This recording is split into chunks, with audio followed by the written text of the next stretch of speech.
দুইটা নামাজ আছে, এটা আমরা পড়ি না, বা অনেকে পড়ি অনেকে অবহেলা করি, কিন্তু এটা বড় ফজিলত আছে। বলবো, বেলাল রাদিয়াল্লাহু আনহু নাম শুনেছেন?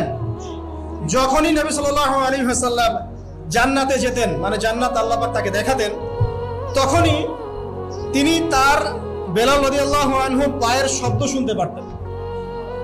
বেলাল রাদিয়াল্লাহু আনহু পায়ের শব্দ তিনি শুনতে পারতেন। একজন যোগ্য নেতা যিনি, তিনি তার অনুসারীর পায়ের শব্দও চিনেন।